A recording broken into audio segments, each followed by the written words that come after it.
미국과 영국도 캄보디아에 본사를 두고 사기 행각을 이어온 조직을 본격 소탕하겠다고 나섰습니다. 우리 국민들을 범죄에 동원하고 고문한 일당과 비슷한 조직에 미국과 영국도 주목하고 있었던 겁니다. 워싱턴 김경수 특파원이 보도합니다.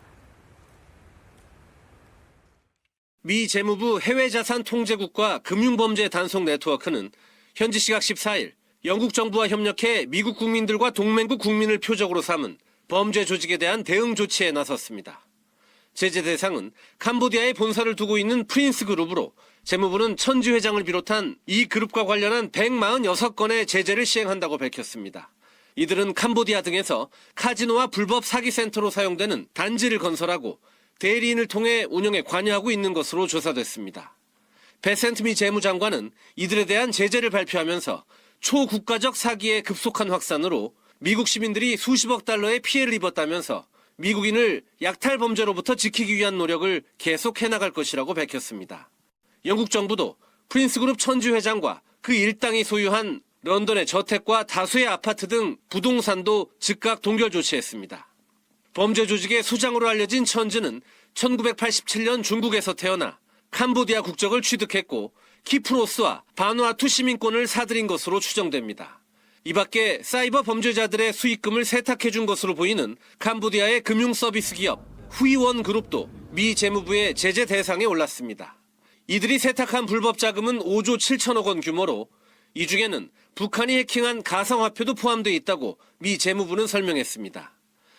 미 재무부는 미국에서만 지난해 동남아시아 기반 사기 조직에 당한 피해액이 100억 달러가 넘는 것으로 추정합니다. 전 세계가 국제 범죄 조직 소탕에 나설 수밖에 없는 이유입니다. 워싱턴에서 KBS 뉴스 김경수입니다. 캄보디아로 갔다가 범죄 피해를 당한 우리 국민들을 송환하고 재발을 막기 위한 본격적인 조치가 시작됐습니다. 정부 합동 대응팀이 오늘 캄보디아로 급파됩니다. 캄보디아 실종 감금 신고는 지난해부터 최근까지 경찰에 접수된 것만 140건이 넘습니다. 신지수 기자가 보도합니다. 캄보디아의 항구 도시 시아누쿠빌의 흰색 건물이 우뚝 솟아 있습니다. 지난해 12월 A씨는 카지노 딜러 일을 한다는 말에 이곳에 도착했습니다. 그런데 현장에는 빈 아파트처럼 보이는 건물이 보였고 뒤편에는 두꺼운 철창에 총기를 든 경비원이 있었습니다. 이른바 로맨스 스캠 범죄 단지였던 겁니다. 이곳엔 한국인 10여 명도 있었는데 마약을 한 듯 정신이 몽롱해 보였다고 증언했습니다. 절여져 있는 눈빛이었어요. 흰자가 많이 보이고 그 눈을 자꾸 위로 막 흔들흔들 거리면서 제대로 된 표현이 아니더라고요. 그거 보고서 이 사람들 마약하나라고 생각을 했거든요. 비자 발급 등 명목으로 2,000달러, 우리 돈으로 300만 원가량을 주고 가까스로 탈출했습니다. 돈이 있으면 나가고 싶다. 돈이 없는 사람들은 못 나오고. 경찰은 이처럼 캄보디아로 출국한 뒤 연락이 끊겼다는 실종 감금 의심 신고가 지난해부터 최근까지 전국적으로 143건 접수됐다고 밝혔습니다. 이 중 50여 건은 소재 파악이 되지 않고 있습니다. 캄보디아로 일하러 간다며 떠났던 아들로부터 절박한 구조 신호를 받은 가족은 애가 탑니다. 목이 확 맥혀가지고 아빠한테 우는 목소리도 아니고 구조해주라는 그런 뜻인 것 같은데. 전국적으로 신고가 잇따르자 경찰은 전담 대응단을 꾸리고 캄보디아에서 발생하는 한국인 대상 범죄에 대한 전수조사에 나서겠다고 밝혔습니다. KBS 뉴스 신지수입니다. 지금 이 순간에도 온라인상에는 우리 국민들, 특히 청년들을 캄보디아 범죄 단지로 유인하려는 시도가 이어지고 있습니다. 그 수법은 솔깃할 수도 있겠습니다. 하지만 절대 속지 말라는 게 피해자들의 한결같은 호소입니다. 문예슬 기자가 취재했습니다. 이른바 비즈니스 정보를 나눈다는 한 인터넷 사이트입니다.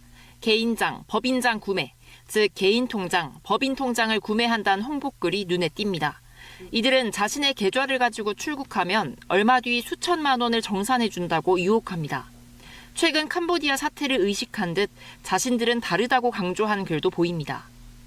캄보디아에서의 우리 국민 피해가 널리 알려졌지만 이 사이트에는 지금도 하루에 수십여 건의 해외 구인 게시물이 올라옵니다. 항공료와 공항 픽업 서비스, 친구 연인 동반 가능을 내세우고 이용자들의 후기까지 올리는 사이트도 있습니다. 빚이 많거나 급전이 필요한 이들이 주요 먹잇감이 됩니다.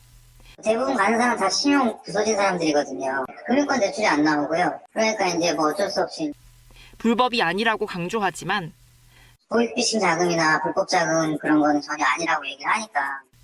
신분증과 통장을 제공하는 순간 범죄에 가담하게 되고 이후엔 인신매매와 강제노동, 고문 같은 범죄 피해에 무방비로 노출됩니다. 피해자들은 쉽게 돈 버는 방법은 없다고 입을 모읍니다. 쉽게 버는 돈은 없다고 생각하시는 게, 욕심 버리시는 게 좋을 것 같습니다. 절대로 가지 않았으면 좋겠고요. 그리고 검색도 안 했으면 좋겠습니다. KBS 뉴스 문예슬입니다. 지금부터는 한국인 피해가 끊이지 않고 있는 캄보디아 범죄단지 관련 소식 전해드립니다. 지난달 20대 한국인 남성이 캄보디아 범죄단지에서 시신으로 발견됐습니다. 이 남성은 사망 직전 감금과 협박에 강제로 마약까지 투약당한 것으로 확인됐습니다. 단독 취재 원동희 기자입니다. 빨아라고 더 세기. 더 빨아. 고압적으로 명령하는 목소리가 들리고 겁에 질린 한국인이 무언가 담긴 통을 들고 앉아 있습니다. 죽여버리기 전에 마셔 빨리 쭉. 더 세기. 세기. 남성은 결국 하얀 연기를 마시고 뱉기를 반복합니다. 화가 더. 남성이 들고 있는 건 필로폰을 연기로 흡입하는 장치인 프리베이스, 마약 강제 투약입니다. 영상 속 남성은 20대 한국인으로 지난달 보코 산악지대 범죄단지에서 숨진 채 발견됐습니다. 마약을 강요하는 인물은 중국 국적의 조선족 조직원으로 파악됐습니다. 박 씨는 지난 7월 국내 브로커 소개로 캄보디아로 갔습니다. 현지에 가면 은행 통장을 비싸게 팔 수 있다는 제안을 받았습니다. 하지만 박 씨는 도착 직후 범죄단지에 감금당했습니다. 엎친 데 덮친 격으로 박 씨 명의의 통장에 입금된 범죄 조직 수익금을 한국에 있던 브로커가 빼돌리면서 지옥이 시작됐습니다.